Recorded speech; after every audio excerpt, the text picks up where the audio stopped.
ન્યૂઝમાં આપનું સ્વાગત છે। શું છે જગદીશ અને મિડ ડે ન્યૂઝમાં શરૂઆત કરીશું રાજકોટથી। રાજકોટમાં જ્યાં ભાજપના નેતા કૌશિક વેકરિયા અને તેમની પ્રતિષ્ઠાને હાનિ પહોંચાડવાના કેસ મામલે દિગ્ગજ નેતાઓ સુધી પહોંચી શકે છે કનેક્શન। અમરેલીના ધારાસભ્ય અને વિધાનસભાના નાયબ દંડક કૌશિક વેકરિયાની પ્રતિષ્ઠાને હાનિ પહોંચાડવાના કેસમાં પોલીસે તપાસ તેજ કરી છે। ભાજપના પૂર્વ હોદ્દેદાર મનીષ વગાસિયા સહિત 4 કાર્યકરોની ધરપકડ કરવામાં આવી। પોલીસ સૌ પ્રથમવાર આરોપી મનીષની ઓફિસ પહોંચી અને તપાસ કરવામાં આવી। આ ઓફિસ ટ્રેડ સેન્ટર કોમ્પ્લેક્સમાં પૂર્વ સાંસદ નારણ કાછડિયાના કાર્યાલય બાજુમાં આવેલી છે। ત્યારે હવે બોગસ લેટરપેડ કનેક્શનનો દિગ્ગજ નેતા સુધી પહોંચે તેવી શક્યતાઓ છે, જેને લઈને અમરેલી સહિત સૌરાષ્ટ્ર ભાજપમાં મોટા ભૂકંપની આશંકા। મહત્વનું છે કે મુખ્ય આરોપી મનીષ વગાસિયા અમરેલી તાલુકા યુવા ભાજપનો પૂર્વ પ્રમુખ છે અને જશવંતગઢ ગામમાં સરપંચ અશોક માંગરોળિયા સહિતના કાર્યકરો ભાજપના જ હોવાને કારણે ખળભળાટ મચ્યો છે।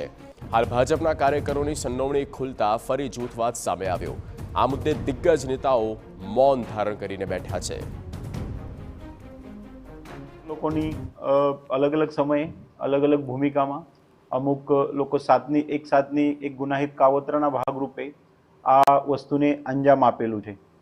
ખોટું લખાણ કરવું, ખોટું લખાણ કરીને કોઈને બદનક્ષી કરવી, એ ખોટું લખાણ સોશિયલ મીડિયા ઉપર વાયરલ કરવું, આ ખોટું લખાણ એવી જગ્યા મોકલવી કે જેના લીધે એ વ્યક્તિ તરફથી બીજા વ્યક્તિને નુકસાન જાય, એની એક ચીટિંગની સેક્શન। એ રીતના અમે ગુના આઈટી એક્ટમાં આ જે લખાણ છે એમાં ખોટી સાઇન કરેલી છે। ખોટું લખાણ સોશિયલ મીડિયા થકી પ્રચાર અને પ્રસાર કરવું અને એ પ્રચાર પ્રસાર થકી એક જાહેર જનતા છે એ જાહેર જનતાના મનમાં એક ગભરાટ ઉત્પન્ન કરવું, એ ટાઈપનો એક અમે ગુના દાખલ કરેલ છે। આપણે કહી દઈએ ગઈકાલે અમરેલી તાલુકા પંચાયત પ્રમુખ કિશોર કાનપરિયાના નામે એક લેટરપેડ સોશિયલ મીડિયા પર વાયરલ કરવામાં આવ્યું હતું, જેમાં કૌશિક વેકરિયાની પ્રતિષ્ઠાને હાનિ પહોંચાડવાનો પ્રયાસ થયો। આ મામલે એસપી સુધી પહોંચ્યો। આ બાબતના એવા પ્રત્યાઘાત પડ્યા કે કૌશિક વેકરિયાના સમર્થનમાં કાર્યકરો ગાંધીનગર સુધી પહોંચી ગયા। આ મામલે તાલુકા પંચાયત પ્રમુખે સિટી પોલીસ મથકે ફરિયાદ નોંધાવી, જે બાદ એલસીબીએ તપાસ કરતા ખુલાસો થયો કે કૌશિક વેકરિયા અને કિશોર કાનપરિયાની પ્રતિષ્ઠાને હાનિ પહોંચાડવા કાવતરું કરવામાં આવ્યું।